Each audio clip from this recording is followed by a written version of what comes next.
Já vás vítám dnes večer na přednášce katalánského krajinářského architekta Martího Franca Batlloriho.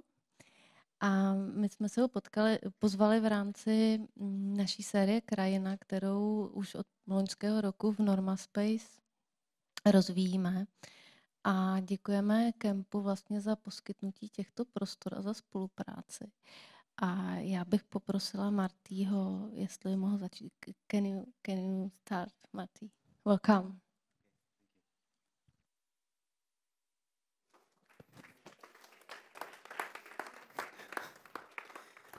Thank you. It's very nice to be here. I like to talk a lot about projects, so I'm going to start, and then if maybe there'll. First, I wanted to say I'm Catalan. I come from Barcelona and live in Girona, and we are first. That's my third time in Prague. First time I came, it was in 1990, and the streets of Prague were having quite a strong moment. I remember candles. Somebody had been killed recently, and there was this transformation moment. And we are definitely not in the same moment, but Girona, Barcelona, Catalonia, it's also, we are reclaiming from some kind of sovereignty, I would say. So 9 of people that were both in the parliament are either in jail or they are in exile. So yes, I'm one of those. So if you ever heard that the Catalan people are maybe very independentist, are very radical and supremacist and whatsoever, I'm one of those. And I want to just say that it's a pity that in Europe things cannot be sorted out how they have been sorted out here. When somebody has some expectation, it goes through the referendum. But anyway, I just need, that's my biological. Then I want to show you about one of my first ecological influences, that in my childhood I saw this film that if anybody can help me to get a copy, I would really like to show it to my son that is here, because it's not easy to find. And I really felt in love with the girl in the film. It was so then later on, this became one of my favorite books. This wonderful writer you used to have here. This is the book in Catalan, and I don't know, the translation would be, I have served the King of England, roughly. And then I'd like to start taking a bit of position about how I understand landscape and the project of landscape. And for me, maybe one of the strong issues about landscape design, perhaps regarding architectural design, is that the landscapes are clearly organisms, and they are always changing. The scale of the change and the time pace of the change may be very different, and I can point you out the System Park in Boston that was completely artificially made by Olmsted. And then after 30 years, you would have never said that this was kind of design, but it was a design as a green infrastructure, or this space in Marseille that actually it was first a harbor, and then it turned in the 60s as a massive car parking place, and now it's a public space. So actually, we could see that the landscapes are in a permanent state of evolution. And in fact, only those landscapes that can adjust, that they have this capability to adapt to the demands of the society at a given time, they survive. So it's not so different to the theory of Darwin, and I put that in the words of Dirk Simons. He says actually that even you could think that actually space itself, it's a temporal perception, because I think if you go to this square now, or you would go there in the 60s, you would almost never consider that that the city over a period of 100 years has completely changed itself. But cities to change, it's just a matter of a scale. So in fact, I think that many of our architectural decisions are taken considering space, and perhaps too little are taking design the time dimension of these perceptions, and also understand that the places are in a process of evolution. So in fact, the landscape design, it's a design very much related to process. Then I think it was 4 years ago, I read this book by Richard Sennett, that he said that often the architectural and public spaces, they had this quality of stability and of not adapting. And then when a space, a public space, it does not adapt, it becomes a dinosaur that does not have the ability to it's so big, it's so massive, that has the ability to change. And then I got into a kind of a panic, looking back to my own work and thinking how many dinosaurs I had designed and eventually built. And I realized that, yes, I did a few of them, that often I design spaces that they did not have actually the capacity or much capacity to adapt. Now, this has a general introduction. Now, I'm going to show projects, but I'll try to group the projects according to notions. And then the first notion I would like to approach is this idea of undoing instead of, doing. And it's reacting to a very particular project that is the deconstruction, actually, of this place here. This was a tourist resort built by the French company Club Med, that was settled in the north coast of Catalonia. This is literally in the border of France, and this is exposed to the northern wind. So it's a place where the sea brings salty water, and there's a it's a very powerful place, okay?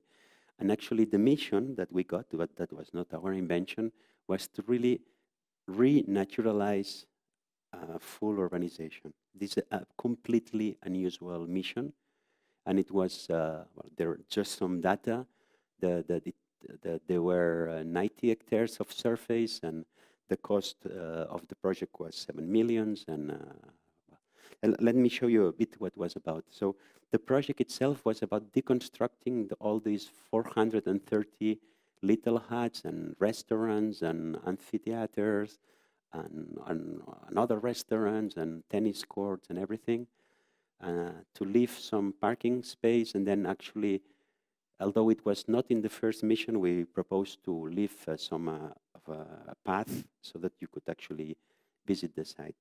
Beside that, there were all sort of, once you get deconstruct something, there were good or bad ways to deal with all the recycled material. So the project had, this is the master plan of the project. Rather than this is the master plan, and it's a process. It's a process of what we did with the invasive flora that came out from the gardens of the ice plant, that it was covering the protected rocks.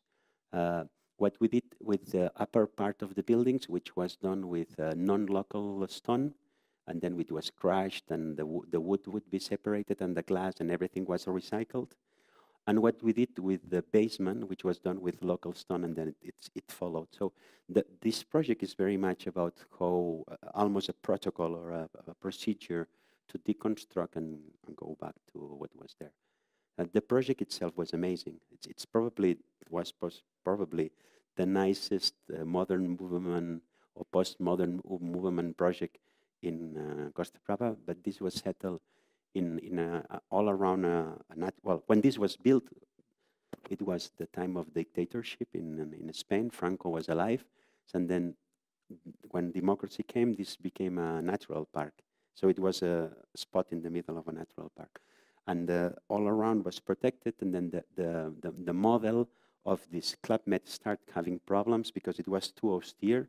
People would have this room with no toilet, with no, so the whole system was a bit in collapse, and then it was a lot of pressure to preserve that space. So finally, the state and the Catalan government put money, and actually what we did is this. We completely deconstruct it and restore all the ecological process that would take place. But let me explain you how we did it rather than the results. So this was a beach, and a beach, it needs a river that breaking sediments. If no sediments, no beach, right? And you need also the movement of the sea. And there are a few things here that they look very innocent, like this path there, but this path was actually on a dike, and this dike was fixing all the sediments, so the beach was disappearing. So the project itself, what did was get rid of the path that was, you see the water there?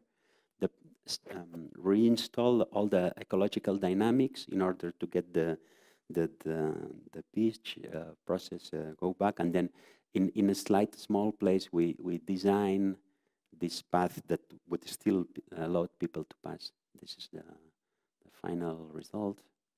And then sometimes that meant to go to the original level and go back up to 4.5 meters, 5 meters, just to make something as simple as this. So this, the water of the stream could go back to the beach. And then the rains and the water goes to the beach. It's that there's this French landscape architect that says we should treat nature as an ally and not like a guest. It's not about a garden that you water and you feed, and this is nature. So you just get the process going. And then it rained, and then the 1,000 plants came out of the sun, and then the wind came from the north with salt and killed them all. So it's a very dynamic process where nature is playing, and it's not about beauty or fixed images, but very dynamic place. This is exactly the moment where the plants were there, and then the northern wind came with the salt, and they were already dying actually by capillarity. This is a complete different project in Barcelona that has also to do with this idea of a bit deconstruct and use what is already inside on the place. This is a very, very cheap project. It really happened during the top moment of the crisis. And the municipality of Barcelona said, we have those 20 spaces, and took some teams and say, we have no money, just little money, do something so that temporarily it can be used. So that space was about, that's the surface itself that we're talking about. So when you have no money, what can you do? You can really not transform the site in depth. What you can do is to, what actually judo does. You can use the force of the site to make it to go farther. So we did some mapping of the existing quality of the paving on some walls, and then we found out that just at the site of where we were building, the district of Barcelona had a storage place where they had, these are all pieces they used to build the streetscapes, the curbs, and so on. So what we did is we did an inventory of it, and we name it, we calculate how many they had, and so, and then we use exactly the everyday material of the city of Barcelona, but in a non-conventional way. So that's kind of a summary where we used those existing windows, we removed the curtains, and then we painted black. So at the end, when you would be inside and you would see the people walking outside, would be like if they would be performing in a theater. Or we use, this is the plastic pieces that they separate cars from bicycles. So we played with it all, but in a non-conventional way. These are the curbs, the granite curbs that they are used. So finally, with recycling, it's a bit, it's a completely different location, but this notion of recycling, and extremely cheap. This cost 25 euros per square meter, and a sidewalk in Barcelona costs 150. So that's already 6 times less that would cost any sidewalk. So we use painting because it was about changing the perception of a place that was initially perceived as unhealthy. We used painting, and it was very, very simple. And then the district was kind of happy, and we had already worked on that spot here. And then they say, sorry, in that spot here, and then they say, we give you as well, this has a temporary space, but not this. This is the one that will remain, we don't give you this. and that was the kind of the parcel next to it. And then we start working on it, and this is the model. So let me show you that. We work on, this is the place we had done. This is the place that should be permanent, but they didn't want us to do anything here, and they want us to do something here, just temporary. And when we came into the site, we said, this is so stupid. No, it doesn't make any sense. A high school should be built here. And actually, it's after 1.5 years, we finished the works. They finally started doing the high school, so this was really temporary, much more than we expected it. And but we did this project a few years after the Club Med. So the Club Med was about materiality, was about subtraction, was about not adding things, just about preserving the emptiness of the rocks and the stone and the wind. And here we are in the very center of Barcelona. I think after Paris, one of the more dense cities in Europe. And then they were asking us, could you please put ping pong? And can you put a basketball court? And can you put a fountain? And can you put children? And we minimalists, we're suffering so hard of having to put those. And it get to that point where we were completely defeated. And we start saying yes, but then double yes. Yes, you want basket? Twice basket. And then we kind of turn into the opposite. And I'm using this sentence by a good friend and a landscape architect, Swan Ware from Australia, that she talks about the notion of productive frictions. So this idea that you have A, B, but when they really friction, sometimes you get a new kit or something happens that it's unexpected, and the juxtaposition of programs may occur unexpected things. And actually, what we thought it was, that's a bit of the concept, is we wanted to keep an empty space in the center that could be open and polyethylene, and you could do as many things as possible without fixing to exact thing. So we, like you do with the washing machine, we split it up, and then it accelerate the program, and it kind of came to the sides. So there's the idea that I put in the title, ecotons, productive ecotons, is the idea that in every wall could host part of the program, and the center would be a bit more empty, right? So that's some work that we did in practice in order to fixing in the wall, trying to, for instance, make a little children house, and then a picnic table, or whatever we could fix. And then we kept the wall to the street so that the people inside were completely safe. You could be very relaxed with your kids. No, they could not run out of whatsoever. And that's what we did.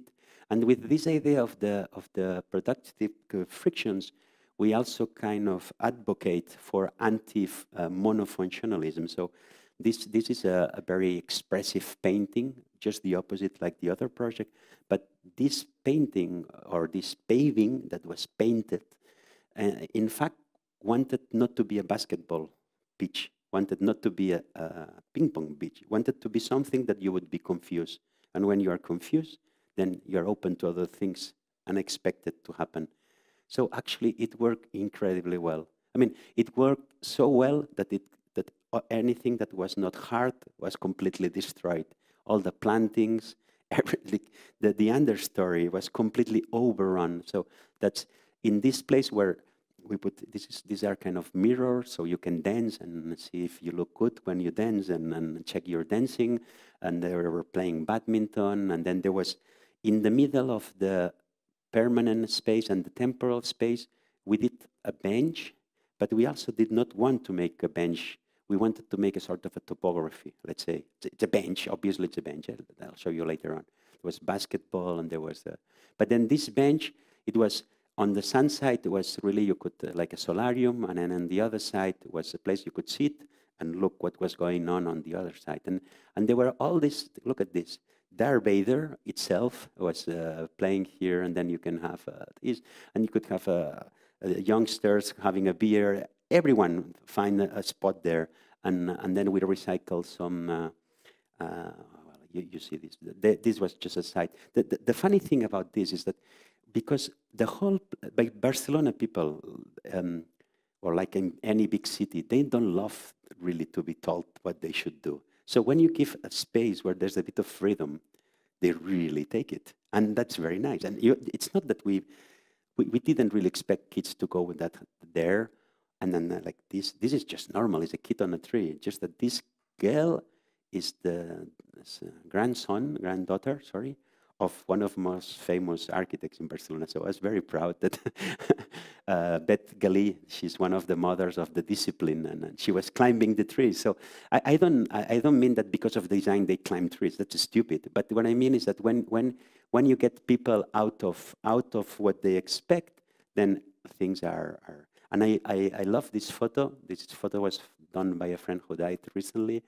And when I look at this photo, I really think that. Imagine has a huge savanna, and in this savanna there are the giraffe and the elephant, and then the king is just watching about what to do next. Right? He's prepared. It's just watching what's the next move. And I kind of like these moments where projects you can chill out and a bit over. So that was this, and that was actually, this first group of project wanted to talk about the recycling and this idea of deconstruction, but the second wasn't that much. This second group of projects is really about ecological process and hybrid solutions between new programs, touristic or living projects in relation to nature. And it's very much about artificial nature, man-made nature. And you know that it's completely, well, it is said at least that we are in Anthropocene and we are responsible of the conditions of the Earth, but also of the future of the Earth, because if we don't react to it. So this is, say, maybe an optimistic approach to say, if we learn and perhaps make little mistakes, not too big mistakes, designing with the ecosystems, we may be capable to readdress certain conditions. So this project, it's a live project. It's a European-funded project that had 23 hectares. The first part was to restore habitats, and the second part of the project, which was rather small, it was to create an eco-museum for visiting the site and understanding the landscape, right? So the cost, I'm sorry, no, this is not the cost. I'll show you. Well, this is the cost. So the first thing, it was, again, it was a rather big place with very little money. So first, it was these drawings about trying to understand actually almost the beauty of the place, but also related to the processes that go with this beauty. No? Then this is the landscape itself. It's in a delta area. It's a completely flat area. It's all done with sediments, and it's a liquid landscape. It's all done with the water of the Ebro River. This area here was used to make salt. It was since the 13th century, the Arabs came and they started making salt. And then when the new technology came, the rice for eating was produced, and in exactly this canal here, there's the division between the sweet water, where you make the rice, and the salty water, where you could make salt. And in the 1980s, in this spot here, they decided to make a fish farm. So they changed completely these flat, vast, open areas of the salt fields into very small parcels in order to make the fish grow. And the life was to restore that into a system where we had two clients.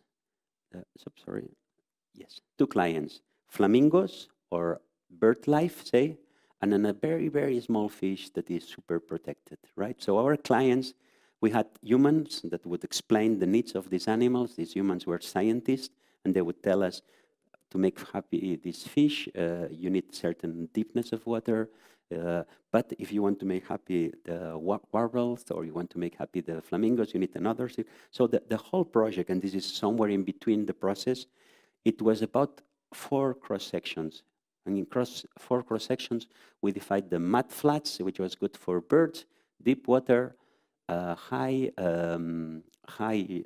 earth, which is this area here, which was good for indigenous plants, and then somewhere in between, right?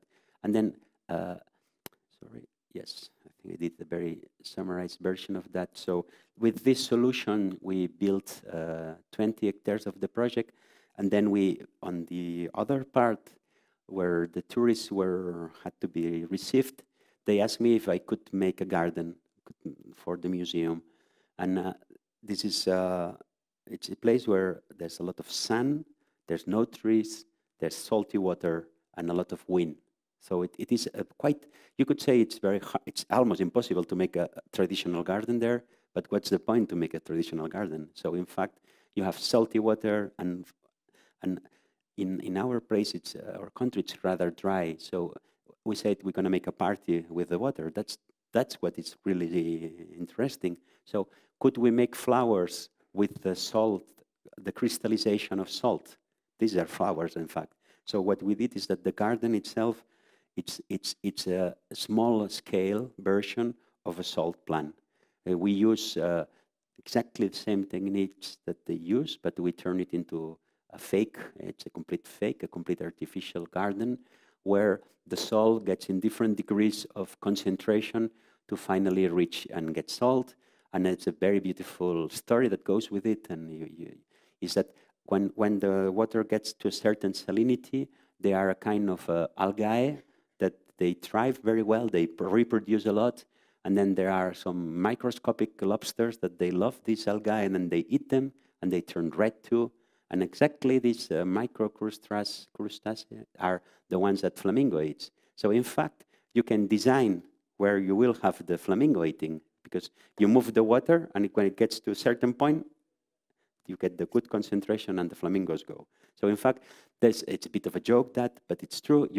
If you understand the logic of nature, plus the logic of this industry of salt, you can really start having synergies between the two. This is this is the liquid landscape. These are the little basins where the degree of concentration is going up. There were some boats that you could hide, and that's it.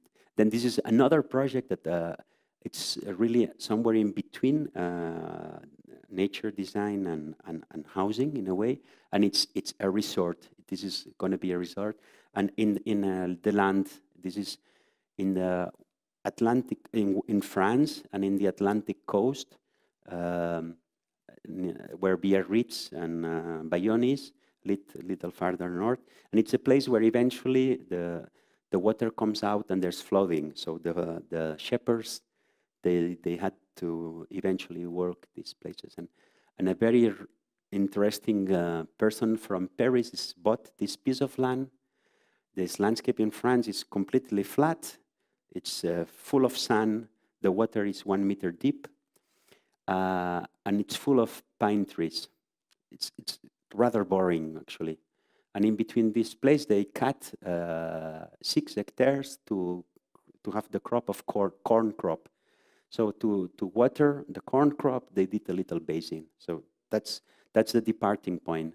And then the client took the half of the surface and asked some architect to make a project about how he would make a luxury resort, that the luxury was to be next to the water and the landscape and to be in nature. He wanted a very Scandinavian thing. He was not happy with this first approach, and then he asked Patrick Arocharen, who is an architect, to do on that, and we team up with this architect to develop this project where we actually prepare the landscape where then the architect would build the architecture. And because the sand is very cheap to move, it's not difficult, and the water was very soon, what we did is we multiplied the littoral, the coastline. And there's nothing more wanted than everybody wants to live next to the sea, to the lake. So we did that. We made a complete fake. This is inspired in the Norwegian fjords in the middle of France. It's really ridiculous, doesn't make any sense. And we also said, well, this is flat, but because we want to give some intimacy to the new housing, we take the earth here and then we try to give intimacy. This end up with a proposal that was a proposal that we, the landscape architect, proposed to Patrick Arocharen. The idea was that you would have 3 typologies of houses with the feet on the water, houses, bigger housing on a prairie, then the common house, and then this is the house for the family who is going to live there. This is a bit of the idea of how we would integrate the plantings and so, and that's the whole map. It's this. This is a map about topography, and it's a map about where we excavate and when we did fill in.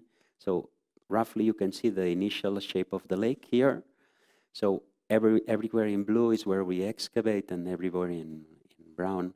And this different topography allowed us to create a new beach and to create, for instance, up here, the house on the dune. So it's completely an artificial landscape.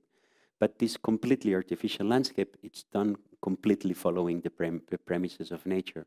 So at the same time, we were trying to, say, when you walk here, to preserve the intimacy, understand the logic of variation of the heights of the water. And actually, next to water, vegetation really naturally grows very fast. So that's a rendering before we started the project of the houses of the lake. There were bigger family houses, a swimming pool, common house, and the house on the dune, the beach. So actually, it was the house on the lake, a house on the beach, and house on the dune. It was a bit what we prepared. And then we explained as well the client that he would have to have some patience, because when you work with sand, it takes time to get rich. And then we did it, actually. We removed the upper part of the earth, put it aside, and we did the topography. This is not the architect's model. These are my practice. Actually, my practice is half done. It's horticulturalist. I am myself an horticulturalist and a landscape architect. They are architects and they are biologists. So within the team, we produce this imagination of how we imagine actually the sequence of arriving to your own house and to have this intimacy and to be related. And then this is after construction. I think this is, I would say, 2 years after the construction. This is how you reach by the back. By the back, you get into the housing, and this is how it's getting. This is how nature completely took over. We hardly. It is a project that cost 27 euros per square meter. Like the houses cost 2,500, and the landscape 27. So it's, yeah, you can calculate, it's almost 100 times less than the housing, right? So what we did here is we initiated an ecological process, and we understand incredibly well with Patrick Arrocheren. So it was a complete, it was incredibly interesting and rich, the process of interacting with him. And then the water makes it all. I mean, you have this evaporation, and you have these moments. And when the light changes, it's so nice. So then this is the beach house, where you go and have breakfast, if you like, and so on. Now,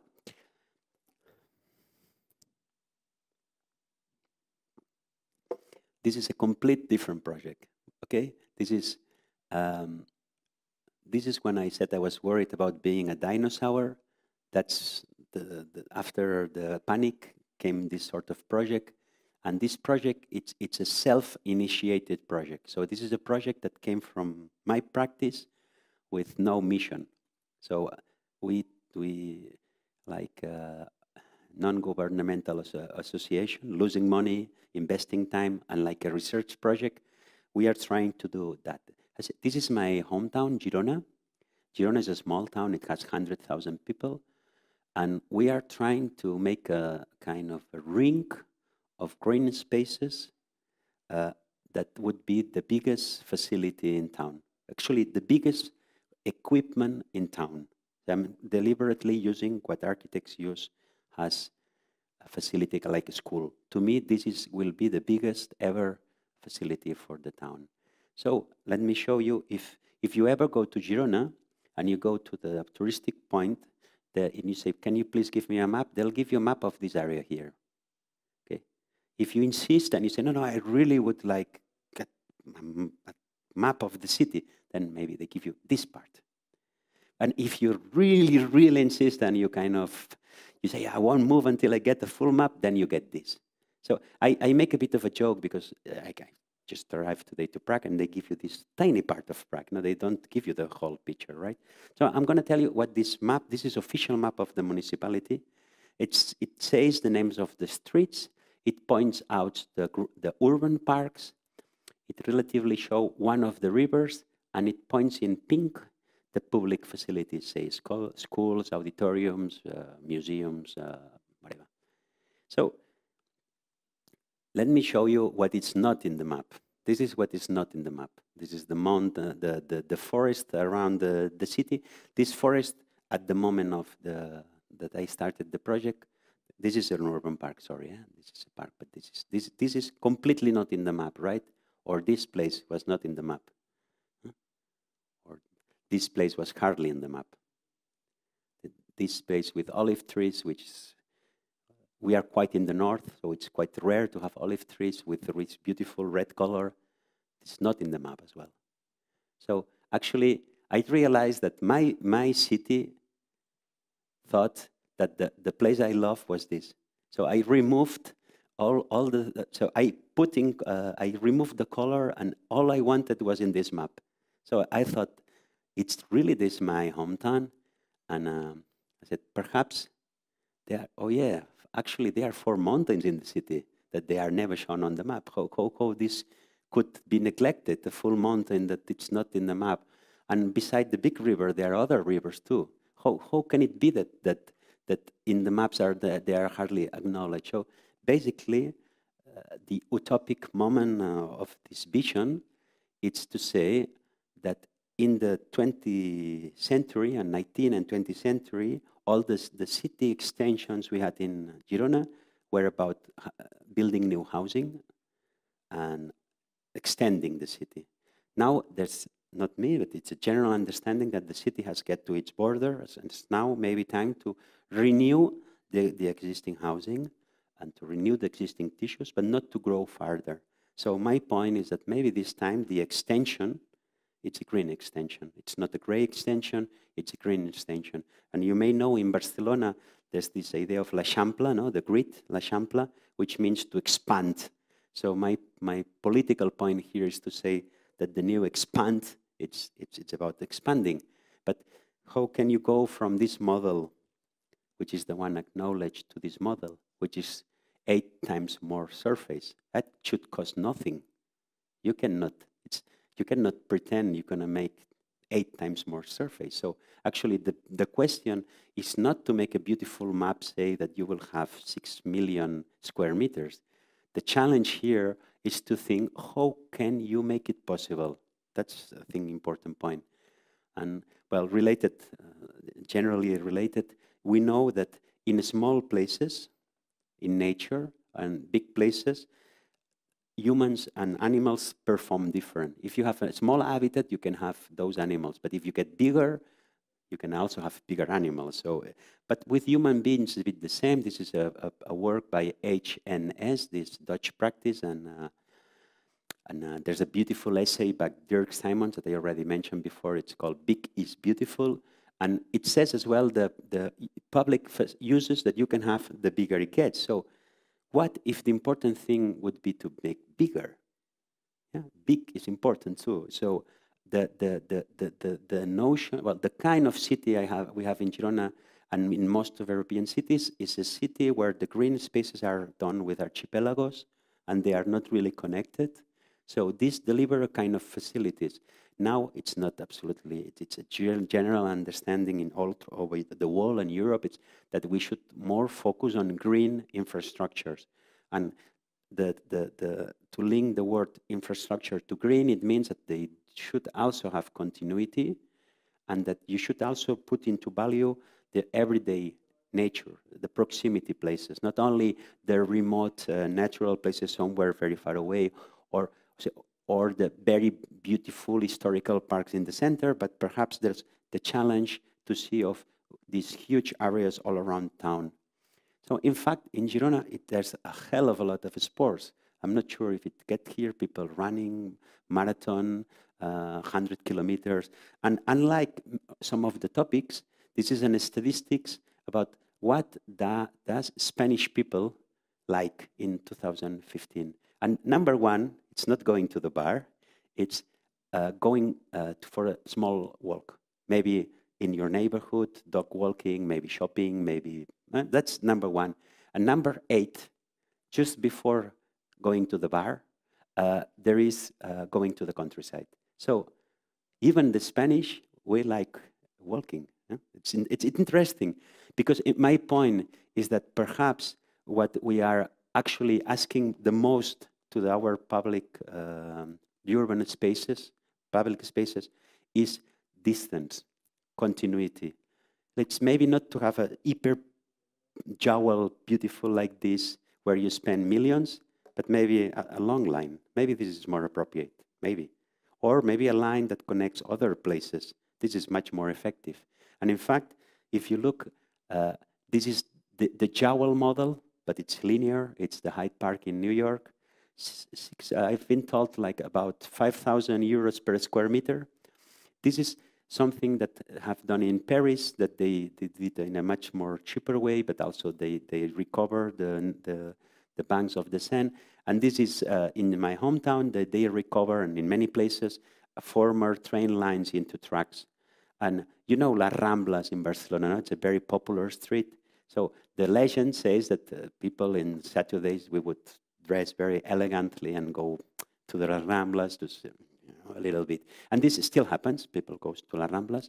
In Barcelona, not only tourists, but in Girona still happens. This happens. But now this article say, that the people now go Las Ramblas, not in the city center, but they put sport clothes and they go on the countryside. So there's a change, a bit of paradigm, and there's really a huge demand of public spaces. So the back of our cities in European and in Mediterranean conditions, it's perfect place when you finish the works, construction works of your house, you put the fridge there, or you kind of hide it's really a backyard.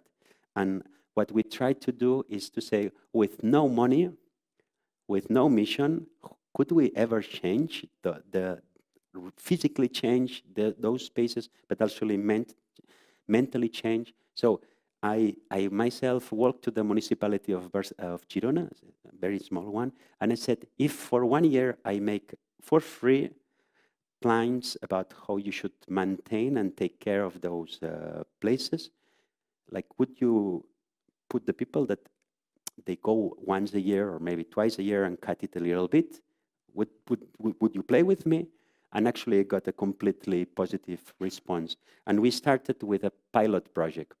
So the pilot project was about, say, this is us, sometimes working with herbs higher than us, trying to, like in the Wild West, trying to reconquer spaces that would have been agricultural, but the agriculture has been lost, and trying to make something that was not cutting it all or leaving it all, but to find a balance between better for ecology and better for public use, but also with a strong design input. Because in our culture, if you leave a prairie like this, which is maybe very good for nature, people think it's neglected. But if you actually use very geometrical and clear cuttings, people understand this is not a neglect, this is part of will. And there's this interesting essay by Nassauer that actually talks about that often human being in messy ecosystem needs some patterns of orderly frames in order to transmit a feeling of care. If there's no feeling of care, people neglect those spaces. So these are already 6 months after we started, very simple things. I mean, this is someone with a mower or somebody, I don't know who you call it, a cutting thing like this. Very, very simple. And this was actually supported and based on a very ecological and common sense thing is that if these are regimes of care, regimes of cutting, so if you cut very often, 6, 8, 12, 25 times per year, you get a low place, and then people can walk, and there are some animals that may use it. If you cut it once, eventually twice a year, you get a high prairie. If you cut it once every 5 years, you get shrubs and so on. So this is a very general, and everybody knows that's called ecological succession. And also, it depends of the time of the year where you cut. This would be if we would cut with the mower to get the grass, then the ladybirds would not be happy and would not reproduce. But if you wait until they make the babies, then you cut later on, ladybirds are happy. Ladybirds, butterflies, and so on. So this is a parody of a serious ecological approach, that it says that this is not, it's a bit hard for you to see, but this is where we cut, where people can walk, and this is where we don't cut. So there's a really a spatial design. It's ecological design, but with a spatial design. And these are the percentage. So 50% of the place we do nothing. We let it grow to forest. 25% of the place we let it be high prairie, so we work less than before. And basically 25% we work more intensively than before. And this contrast makes a whole difference. And it happens in this place here. So there's 20% of the place that before was not accessible, now it's accessible. And it makes a complete kind of public space that in Barcelona, they start calling it not urban, so between the two. And these are places that this is in different moments of the year. There's places, you can see a drone photo. It's places that there's not million people. Nobody really had make a publicity campaign to explain these places are available. So at the moment, there are places that when you go there are incredibly peaceful, and it's not a place you maybe use every day of the week, but when you go there, it's very special. And that's, it makes, at the moment, I hope that it will be a place that will be used more on a regular basis. But here, people come to see the sunset here, and they come with a glass of beer, and they're really feeling like you can, it's big enough as well. You can have a group there and there, and you really have this feeling of being in nature, but actually you live there, right? The cost of this, it's from 1 to 2 euros per square meter, 1 to 2 euros per square meter. So here, it's a place that was all cut, and here we convinced that maybe in this area here, we could keep it more wild, right? But also, again, we played with the geometrical cuttings and then make round spaces that you could stay and rest and so on. And this is the river. That's the second year. I already start being a little bit paid for this second project, which was actually the recovering of the riverside. And this image of people in a river, this image, it has not been seen in Girona for 40 years. First reason is because the water was completely polluted, and until democracy, there were not depuration plants. But the second reason was because the vegetation was so tall that you could not reach the river. So this, because the vegetation grows more, this is more like between 2 to 2.5 euros per square meter of maintenance. And what is interesting here is that you use the human force, the staff that makes maintenance and turns them into designers. Or we first make the design ourselves. We learn from them about the techniques, and it has been an amazing process where the chef of these people, that we call him the curator, actually, the curator has empowered himself, so he now it's expanding the system without absolutely no need of us. So what started like 2 pilot projects, you can see here more images, then it turned into a protocol. So flat areas, heritage, and slopey areas, and this protocol has some easy to follow instructions, and then the people from the brigade, I would say 70% of the cases, that's completely respond without a designer. So who did this? Well, it was the staff of the brigade, the technical service, but also the staff. Then it was, say, us, in fact, together also with the technical part of these people. And then we also engaged the local neighbors into a series of workshops. So we organize walks in every neighborhood in order, where we intervene in order to let for them to explain what they thought was the more interesting parts, but also for us to invite them to know what we were proposing. And finally, some schools that they need to make their training periods come to work for free. So it's about using all those energies, and this is probably the non-dinosaur solution that we found, and that we are kind of happy. This is a place how it was before, completely overgrown. Then the first step that costs no money, there has been in the pilot projects, there has been a transmission of knowledge, creation of knowledge together with the public services of maintenance. So this first step, they do it themselves. And the place has changed, and now citizens can already come.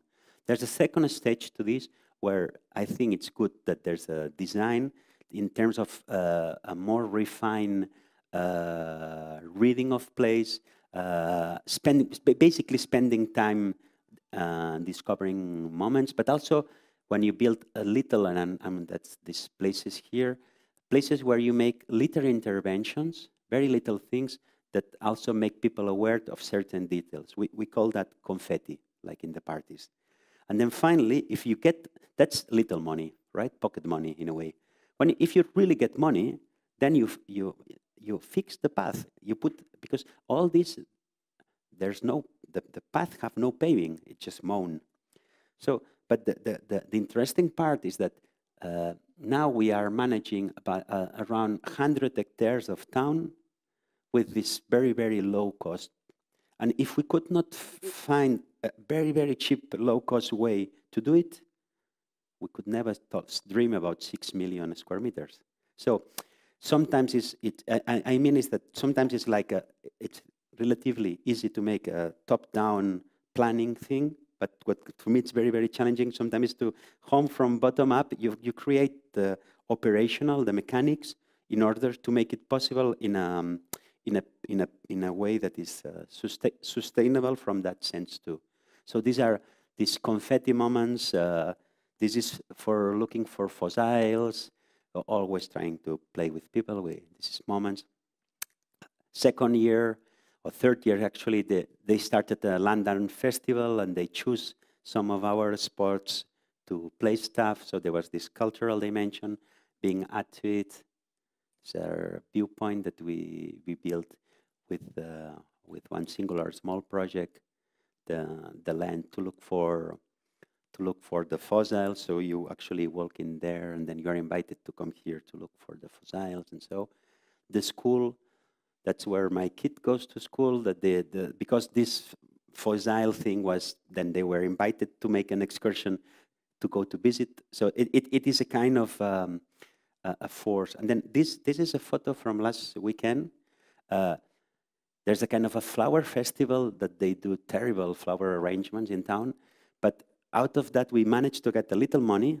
And with this little money, we finally could build, this is a kind, we call it tatami. It's a place you can go and really be comfortable there. Because at the moment, everything with it was to pass through, was not really to stay. So you can see, it's not the sunset, but if you trust me, the sun is already going there. It's really nicely placed. And you can have a memorable, so not happy with this and trying to copy the French school of linking art with landscape, say, we organize a meeting with a number of people who organize art events in the city, music events and art events and so. And we said, why don't you try to use certain of those spaces? They are now available for you. And to be honest, the response has been not impressive, because when, for instance, they make a concert, they want to make sure everybody finds the place and they don't get lost. And so they are very, very, they have cautions about this. But we manage, there's a festival called Milestone about human graffitis. So we get this decoration plant way down the river. So we manage an artist to come. The land art they already mentioned. So gradually we are trying to do that. So the next step is once we gradually get a non-project with no mission to start having a kind of a toolkit about how to action, we got a mission from kind of a planning mission. And this planning mission, I'm going to go quite fast, it is a dream. This is a route map. It's where we would love to reach with this. And basically happens in public soil or places that they are in an agreement with public soil, and we identify places that, for instance, for instance, this part here, no, it's this part here. There are places that they really need to buy land. But if you start saying, go and buy land, nobody. So we are taking them slowly and identifying critical moments that they need investment. But we are also saying we could start. And this is the overall plan.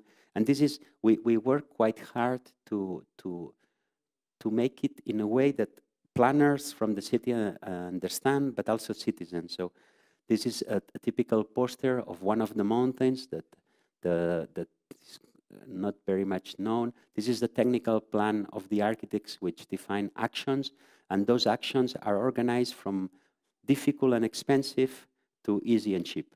So there should be not many excuses to get started. And then for each of the 13, we found kind of 13 areas.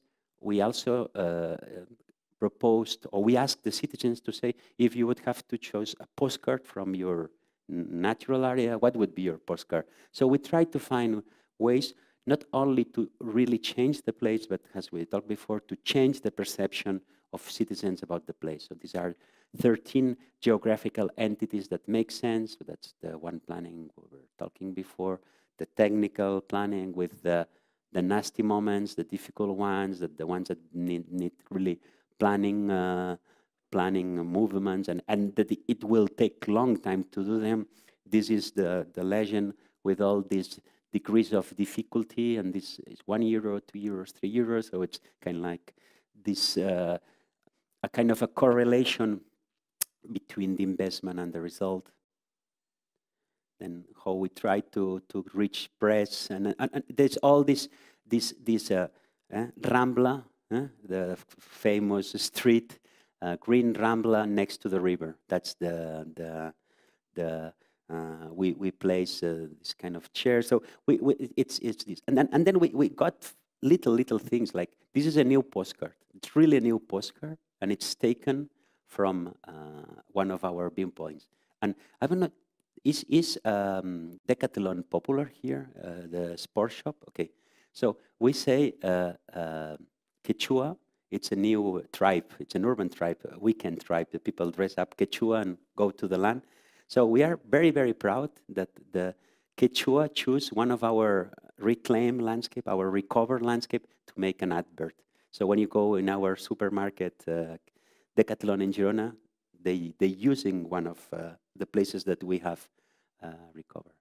So the final thing is not happy or trying to get money, because finally we don't get money for, like, we don't get a real mission. We say, what if we try to explain, to look in 10 different ways the same place? So the first, I already told you, it was the no place, no? Then we say, what if we, for instance, I don't remember how many I have. Well, let's say we did 10. One, this is the most conventional one, is the ecosystems. That's the one map that almost every city has.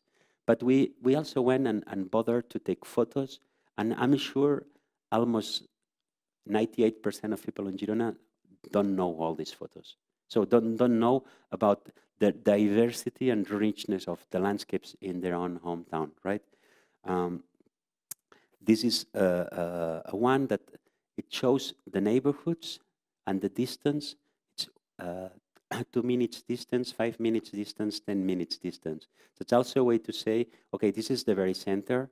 This is where most of the money goes. But if you live here, you won't go walking every day there. So it's a very democratic and distributive way to invest money all around this area. This is, again, if it would be the other way around, the people who are This is 1 minute, 5 minutes, 10 minutes from the green area. So you can see the people who are more distant to those natural spaces. This is my favorite one. This is about health. You know, OMS, the Health Mundial Association, says that adults should walk at least 30 minutes every day, kids 1 hour, right? What we did here, these are the 13 loops, and they are organized in distances of a kind of everyday walk, weekly walk, like the month walk. But it is a way as well to say, this is not about saving birds, or it's about health, it's about saving birds, it's about quality of life, it's about it's about tourism, it's about, so we did, these are about, for instance, heritage. And what we did is, you know, Michelin guides says, 3 stars, Michelin, is you should organize a trip and go. 2 stars, if you are in trip, you kind of take the crossing and go. And 1 star is, if you're next to it, stop, please, okay? So we invented a system of valuing all these areas that were not in the map. And we did it with 2 different systems, landscape and more architectural or historical. Then we put together all the postcards that we choose together with the neighborhoods, with the neighbors. So we get 50 new icons for the city. So it's, all this is about, it's about building a new, changing a place, but also building a new understanding of a place. Now we don't know if we will get, this is about, I think I want to explain this one. This is about desperate, because we still don't get money, even though we try very hard from the municipality, we get very little money. We tried with Europe, all right? But I don't know the response. I think I'll skip this part, and I'll go to the very end. I tried to present families of projects more related to ecology, maybe to planning, about this idea of a capacity to adapt, right? To take decisions gradually, to have the capacity to improve the project step by step. But to me, you never, like, at the end, all our projects, they start and finish with a walk. And that means for me the experiential dimension of design and the scale of design, or your body in the landscape. And I use this word, choreography. It's by Lawrence Halprin, that was this North American landscape architect. The wife of him was a choreographer.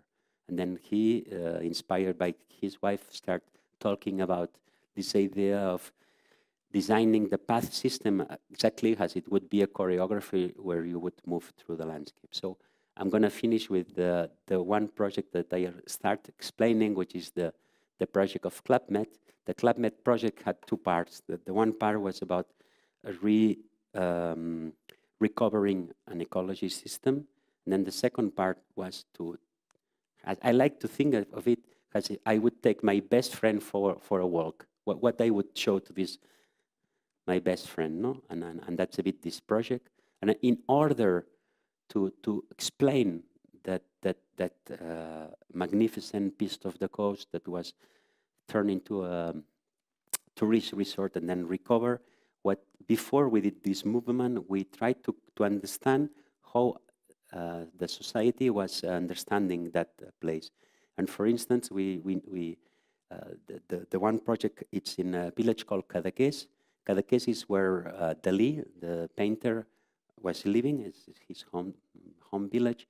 And we knew that, for instance, there was a rock within our site that he used for inspiring for some of his paintings. And Dalí talked about the double perception of things. No, you always could look at a painting in 2 different ways. And also we knew that Dalí, this is original drawing by him, that when the French came to make this resort, he was giving them tips.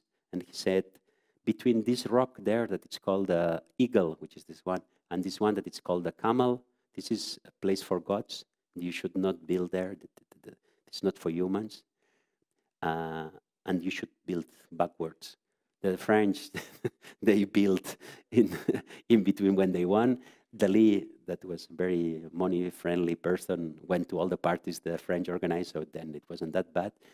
But there is this recording of this idea as well, collected by kids that go there, that they are capable to play with the landscape, not interpret the geology, the layers, the Pleistocene and the Mesozoic and the 200,000 years ago. And so not playing with the rational part of the brain, but playing with the emotional part of the brain.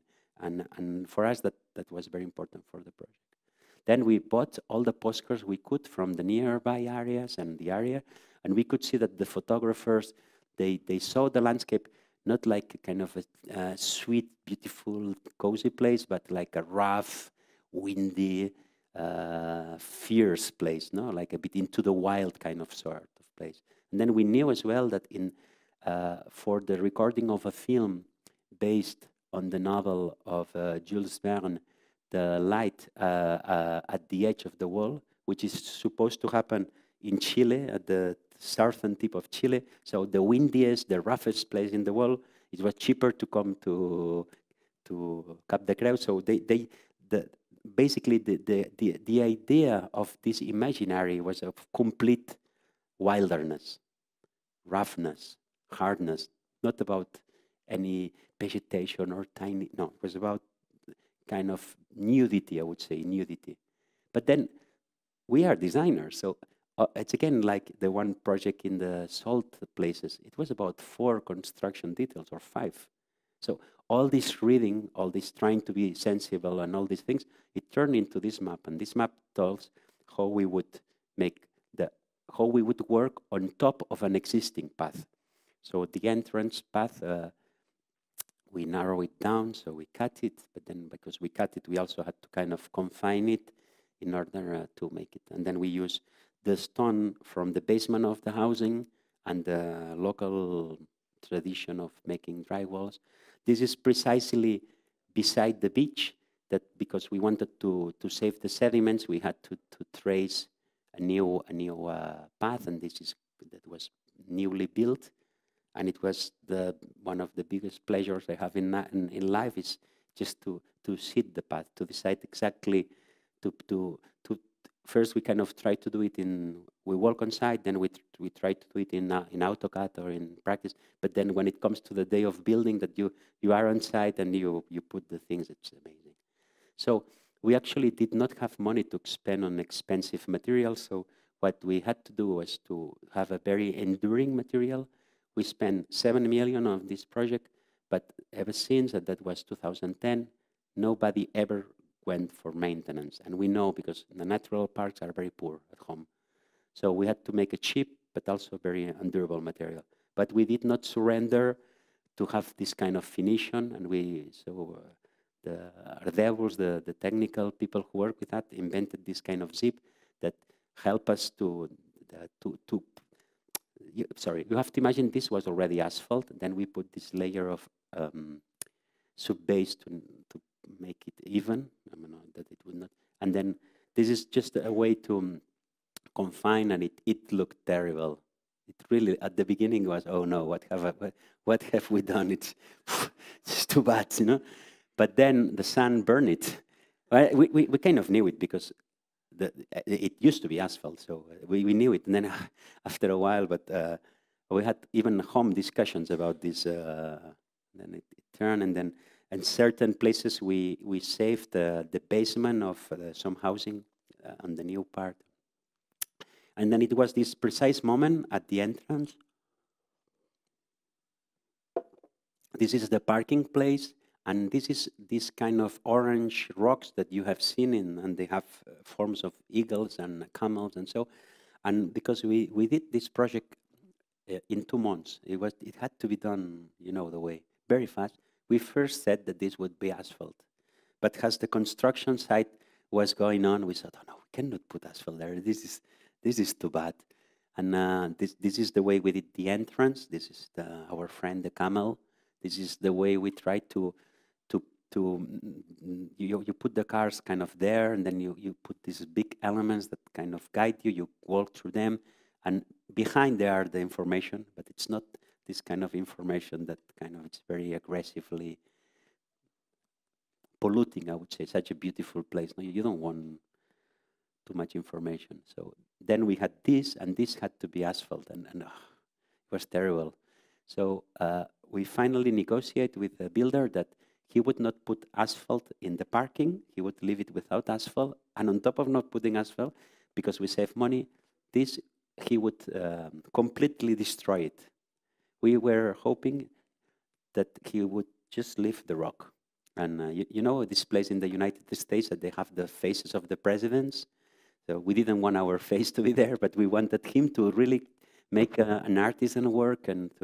But because the club met when they were building, so this is completely improvisation. That was between the process of construction, no plans before.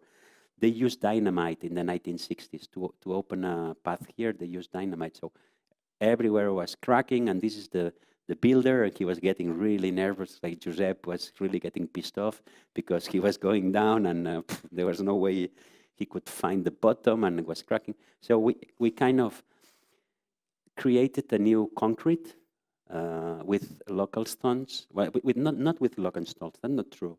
The local stones were not good to make concrete. So we look for similar stones. This is basalt, this is granitic, and this is another kind of granite. And out of a number of tribes, we finally could create a stone that was rather similar, you know?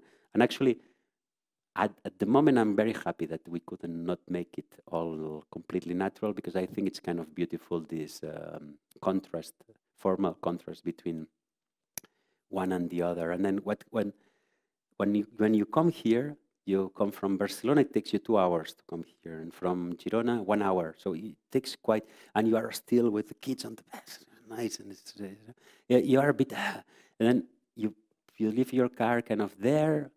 You have to slow down a bit. No? You can, if you go running there, it's not nice. No? So you come here, and I'm not sure if you have been in the Opera House in Oslo. You have photos in the entrance.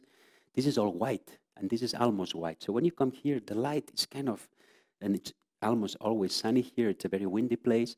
So you cannot, you just have to kind of close down. It's really rough. So instead of making you beautiful, it's like, puff, that you go into the site and you really have to face it, and it's hard, and it's really like the postcards a bit. And that was a bit what we, and it's actually, we could say this is 120 meters, that it's exactly the length of the outcrop, that it's like a belvedere, but it's a belvedere that you walk on it. It's not kind of an object that is beside. So that's what was at the end left. This is the parking. This is the metallic totems you saw. This is the first trench that you have seen now. And then there were as well kind of a secondary system of paths. One of them, there was a stream, so we had to kind of lift up a bit to let the water come down, and we use, I don't know the English name to that, this kind of a structural iron, but in curtain steel that would integrate.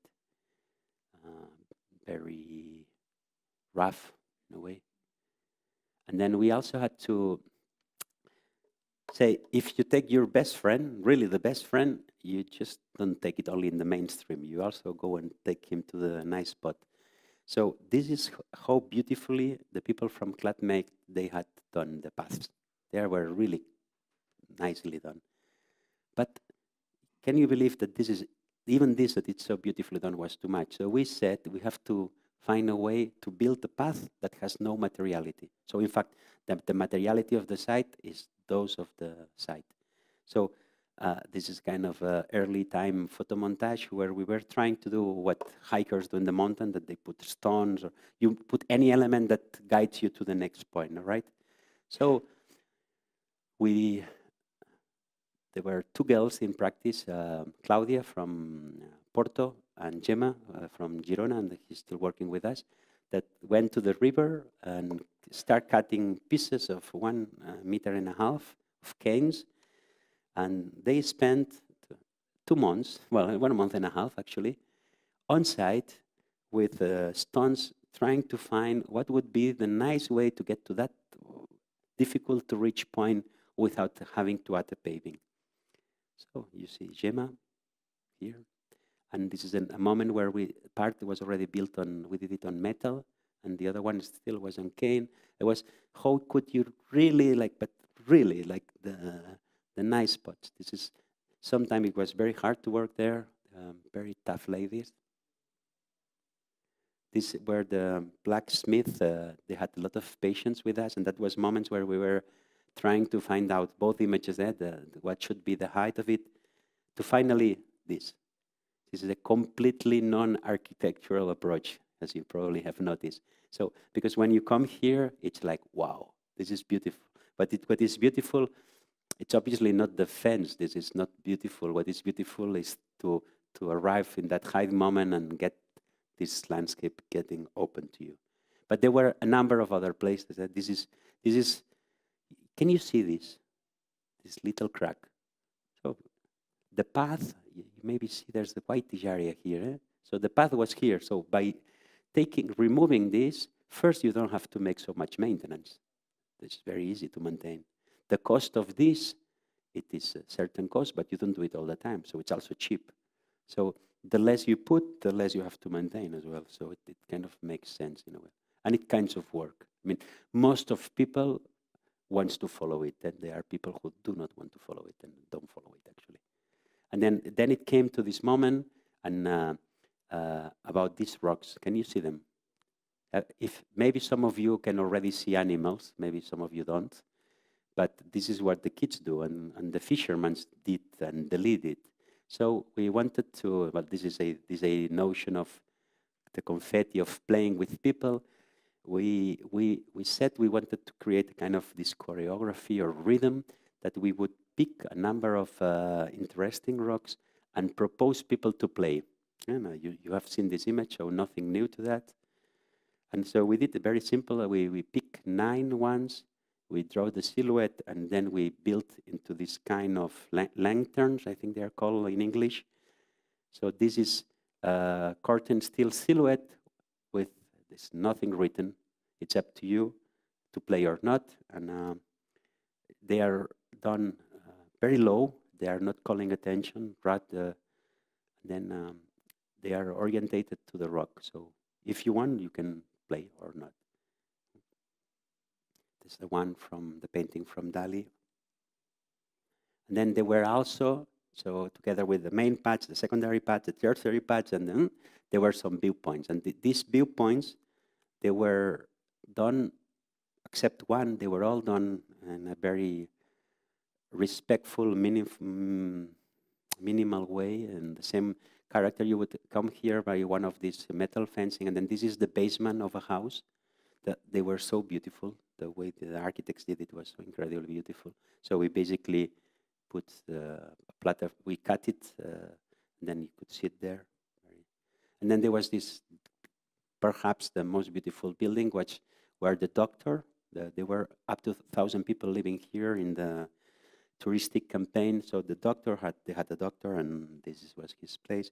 But as you can see it here, the northern wind brings salinity, and it completely corrupts the cement and the concrete. And except the stone, nothing is withstand. So we did the kind of, we preserved 2 of the volumes, and so you could, when you visit the place, you can still have in your mind the dimension of one of the rooms, and then we did kind of tilting windows, and that was one day that every day you go there, this is different, has everywhere, and this day it really looked like a Rothko painting. It was beautiful.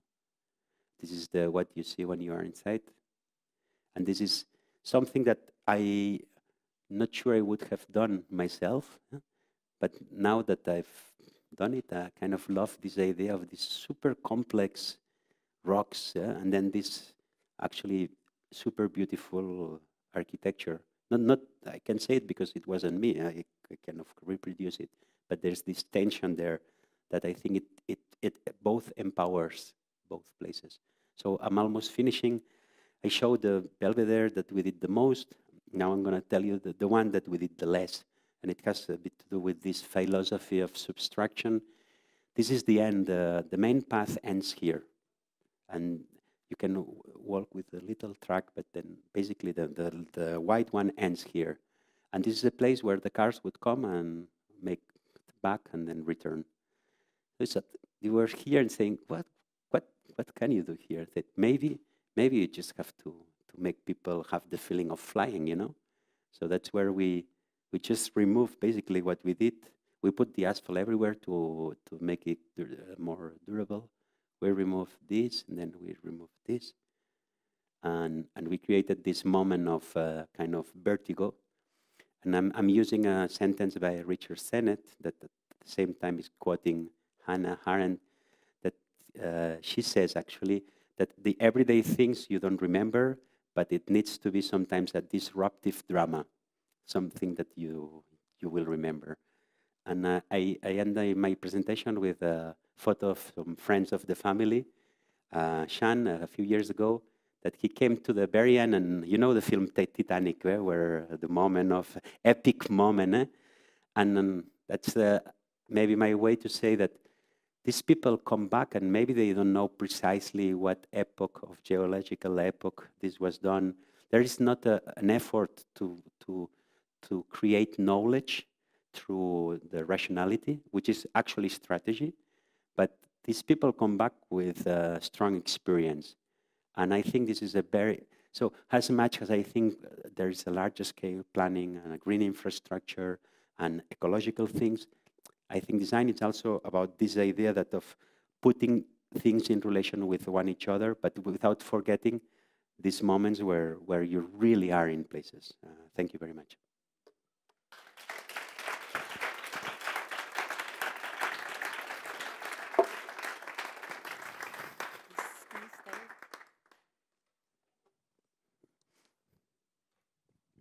Thank you very much, Martí. It was great.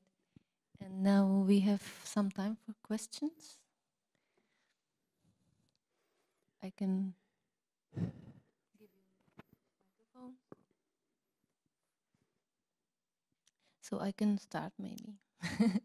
From my point of view of architect, I would like to ask you, do you cooperate with architects? What's your relationship with them? Like architects who does buildings? I think we do. In fact, half of my team are architects, right? And then I think 90% of our projects are done in collaboration with architects. And the collaboration that we do, well, it depends very much about the teams and also the epoch. At the beginning, I had to say yes to everything. At the moment, I'm in a position where I try to arrive to the site, because we talked before, exactly the same moment like the architect, so that we can team up right at the beginning. And I think then it's a continuous provocation, a ping pong. It's really to play with, and with the architects we keep working with, it is absolutely interesting. But well, to me, if I would, well, half of my team are architects, so I just, to me, there is this, you cannot separate architecture from landscape. It goes together. Yes. Thank you.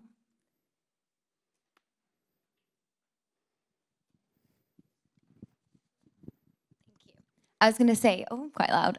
Do you think this kind of technique could be applied to all kinds of cities that you used with your city, where you integrate the kind of surrounding nature and kind of reintroduce it into the city to create an ecology in the cityscape?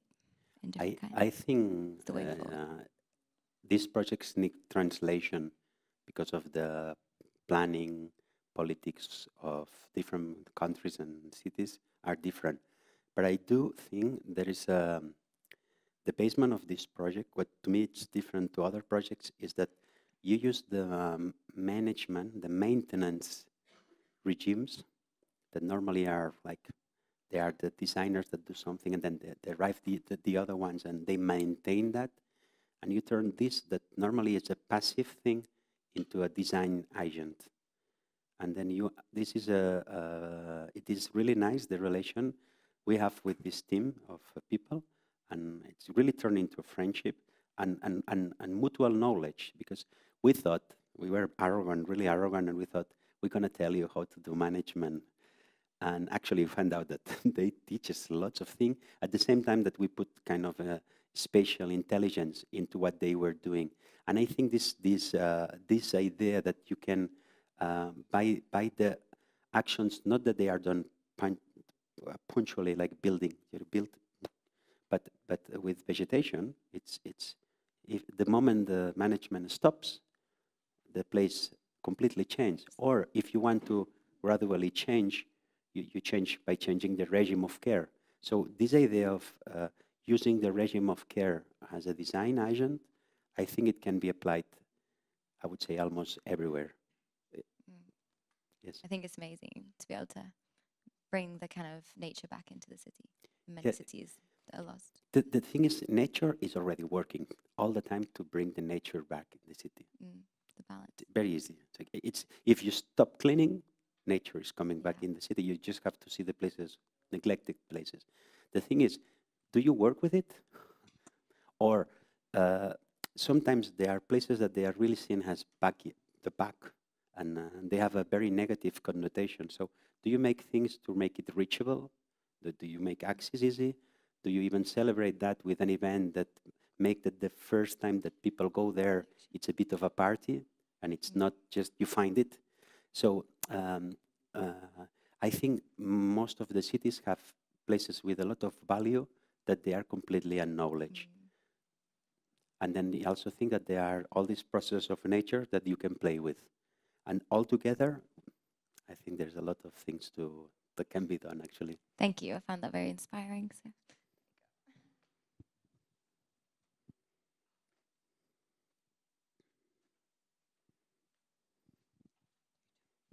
Well, I take the chance to thank you for inviting me. If anybody knows how to find the film the Brontosaurus, please help me to find it. And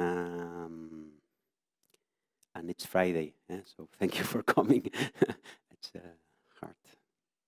Just wanted to ask, why is it important to keep the budget so low? No, you tell me. So I think that this is not a wish. That this is definitely not what normally is taught in the school.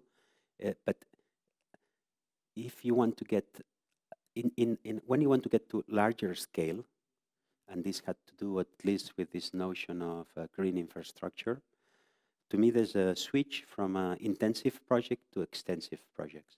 And you can make a very easy comparison with having an orchard or having a wheat field. So you have always a very small orchard. It gives you the best of the earth, but you have to take a lot of care of that.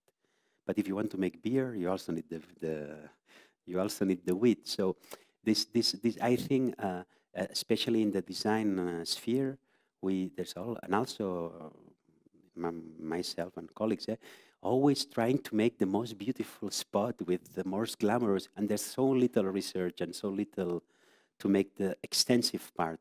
But I think that like walking by the river, you can make it with amazing paving and it's perfect. But if at the moment you can open up and keep going, so I think there is a bit of now of lack of bigness to be performative. With climate change, with everything, it demands that the decisions, certain decisions, need to be taken at a larger scale. I'm not saying that a small square needs something or a building, but I think that we are in need of larger scale projects. And this, it's impossible today to do it with high budget. So where is the research about how to make low-tech, low-cost, extensive projects? Then this is one move. I'm sure there are plenty of them. But also, I think Basal-Lacaton in architecture, you know, the French architects, that they also, in architectural terms, they say, no, people want square meters, you know. Maybe they won't be completely perfect isolated, but they need sometimes more room because they get more kids and whatever. So I think it's interesting as well, this idea of how to be capable grow or to respond to larger scale challenges, or basically demand of more space. And then it's always about low cost. I think it's always about low cost. It's never about politics offering you money like this. Thank you. Can you expand a little bit on how you provided the spatial intelligence and the tools for the caretakers and the maintenance staff? And was this a plan from the beginning, or were you envisioning that with your design? This is maybe the words we use and the sound. It's more sophisticated than it is. But in fact, imagine you go into a field that is like this, no? And there's the river. So you try to get to the river, right? it's sometimes it's very simple, or sometimes like we open up a new area last week. So there's first approach is that we make a general cleaning, and you see things that you didn't see before. Once you have this kind of general cleaning, you are capable to make a precise mapping that it's never an AutoCAD plan. It's done on site, and it's done with a lot of photography. So these projects that they are not so much about transforming a space, but giving value to a place, we do it a lot on topography. So we make, of Club Med, we did 15,000 photos, just to give you an average. So and with the project in Girona, I don't know. We bought a drone to have. So what I mean is that this it's processual in terms of first you need to kind of have a minimum openness, or you can make an educated guess and then they do it first time, but then it's not done at once. It's very interesting is that you maybe find there's this path that goes to this beautiful viewpoint, and then when you are there, then you start seeing that there are branches of trees that they cut a little bit the views, and then so it's very much. In fact, it's funny because when you move, if you are not loaded with money and you move to a new apartment, like you don't usually call a very good designer and design your own house. You arrive with your old furniture and you put it there, and then you see, oh, the light is coming there. I'm going to move the table. So this is that's what I mean about responsible design, is that you don't do it at once. You do once, and then this special or formal. It's that we did SketchUps. We did trials. We really draw it, but we draw it on top of photographies first. We draw it on plan, and then we do it. And when we get it wrong, because in one places we change it 3 times, we have to wait 6 months, and then we can change it, which is also nice. You cannot do it in a square. You cannot do it in a building, of course. But the special intelligence in general. And in this kind of project, I would say, it's rather easy. No, because it's not abstract. It's very perceptual. It's very tangible. If you go there and you find a beautiful fig tree, you maybe clean it up a bit.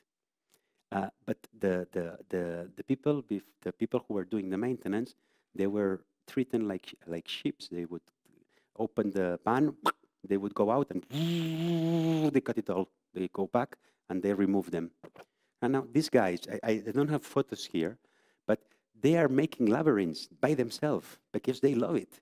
They are starting to find spots where there's higher visibility, and they are inventing things. And there's, so I mean, this is spatial intelligence. It took not a long time for them to, and now they don't want to see me very much. They want to do it themselves. Actually.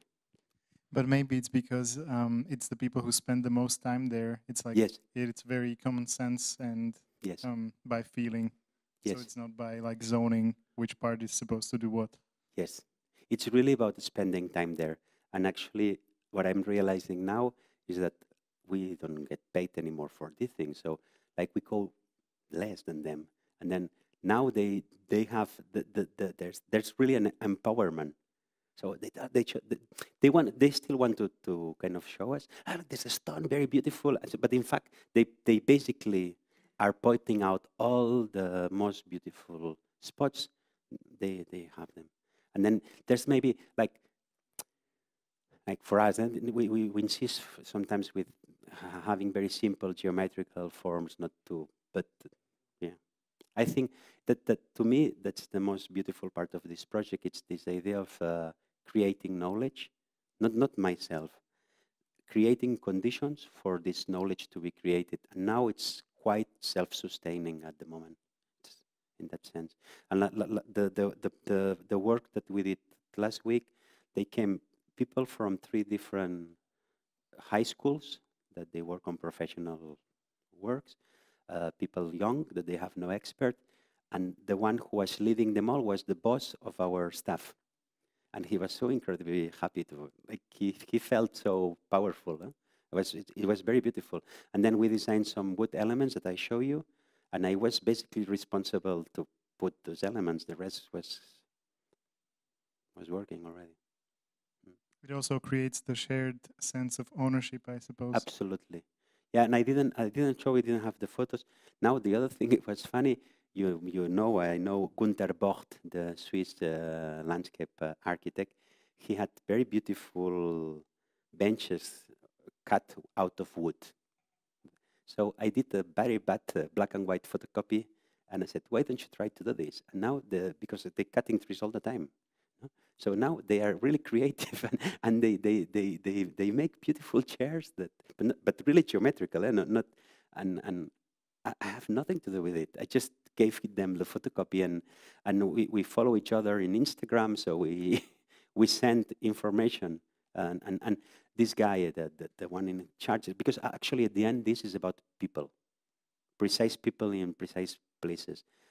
This guy is a musician. It's somebody who has a lot of sensitivity. If we would have maybe somebody else, we would be talking about quite a different result as well. Maybe, or at least this degree of finesse, it wouldn't be there.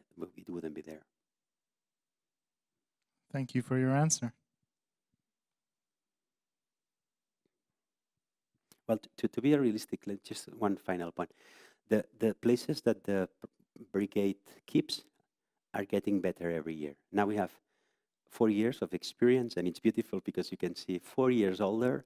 4 years, it's incredibly beautiful. Then 3 years, it's good. Now, and the first one is rough, or the week before is rough. Then there are other places that the municipality pays an external company to do this work. And these companies, they don't have this middle person, what we call the curator. And then in these places where there is no curator, the quality keeps going. It never goes better. So it's really about creating the conditions for having those key people in places. Otherwise, it's not evolving. It just kind of remains similar. But when it has the right people, it evolves. So it's like a prototype, an iterative approach. Sorry? So it's like a prototype, like an iterative approach, if you have the right conditions. So it's getting better with every iteration, like with every year. Yeah, it does. What I like about the prototype is that we had no believers on this project. And this idea of a small experiment, slow scale, low cost, with immediate results, that convinced the municipality to make the other project on the river, and the result convinced the municipality to make the strategic planning, and then the strategic planning convinced the municipality to apply for European funding. So, but it's sometimes it's also it's about kind of creating conditions with people, and it's also about being capable to show results quite fast. I think that's important. Amazing work. Yeah, this one I'm very happy, I must say. This is particularly close to me.